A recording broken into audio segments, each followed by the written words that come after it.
I'm from the great Wallowa County, born and raised here. I had a normal childhood, a wonderful childhood in the county. But as a teenager in Wallowa County, we don't have a lot to do up here. So I started drinking at an early age. I was actually 12. I've gotten a lot of Vicodin and a lot of Percocet, and that's really where my addiction really took off. Now I try to go back in my mind a lot to say, oh gosh, what happened? And when I moved out of Enterprise, I got crazy. My feet had to get wet. It was like a small town girl going into the city. This couple that I had met and was working with introduced me to another couple who introduced me to methamphetamine. And I remember the day I did it, and something tickled my spirit right then, like my gut turned, and I did it anyway. My first daughter was taken, and so I spun further out of control with my addiction, and I was homeless for almost 10 years. After being homeless for almost 10 years, I got pregnant, and Genesee was born. She was approximately 2 months old when I started using again.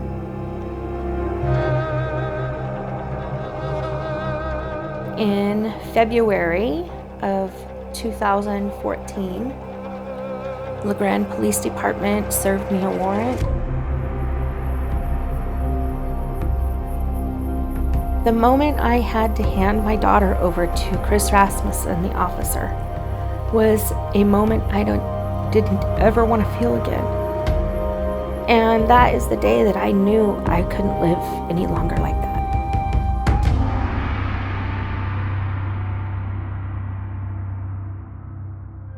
I called my parents and I said, I will do whatever it takes. I need to come home. Obviously, I knew I needed health care, a doctor, and I knew I needed drug and alcohol treatment. I knew Liz Powers, and I really liked her. I saw her, I was very open with her, I told her the situation. So often when people come to our clinic with a substance use disorder, there's so much going on in the background. What they need right then is a safe space and someone who will trust them and listen to them and be willing to help them in the next stage of their journey. And usually that has two pieces to it. The first piece is, what do you need right now today? And then who do you need on your team so that you can succeed long term? When I first met Kim, she had some but not a lot of hope for herself. And so we connected her from the beginning with a whole group of people, including a clinical pharmacist, a health coach, a mental health counselor, and the drug and alcohol program that's been sort of the staple of her sobriety and her recovery. So with Kimberly in particular, I saw in her this person who had for many years told herself that she wasn't worth it, that she didn't have what it took to get her to where she wanted to go. And what I was hoping for her to realize one day is that she did. And it was just a matter of finding that hope in her and finding that ability to dream again and to be able to see past the obstacles. She never gave up. In the substance use program at Wallowa Valley Center for Wellness, we use a methodology called trans-theoretical model of change. And that's kind of a fancy way of saying we meet people where they're at. And so where Kim came in, she was ready to make changes in her life. And so she was asking for help. We're fortunate here and we have an integrated program. So we have really close communication with Winding Waters Clinic, and that's really helpful.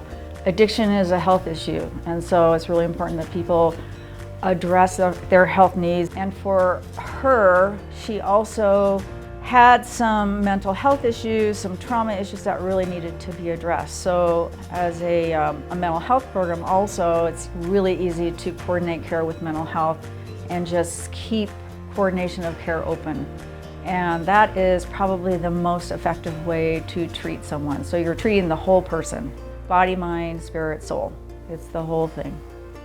I am now a peer mentor specialist at Wallowa Valley Center for Wellness, and I help other people who are still in their addiction realize how wonderful they still are. I think when she came to me, she was at contemplative. And to see her go from contemplative and then through that journey and then to be in that action state is just a testament of her character and a testament of her perseverance and wanting a better life for herself and for her child. It says so much about who she is and what she brings to our community, not as just our agency, but our community in general. It's so exciting to see her when she's in practice and helping others, and I have people pull me aside and say she's made such a difference in their life. The Hearts for Health is going to be a beautiful place to really bring addiction treatment and medical treatment together and really help these people that need help like I did. It's going to be amazing.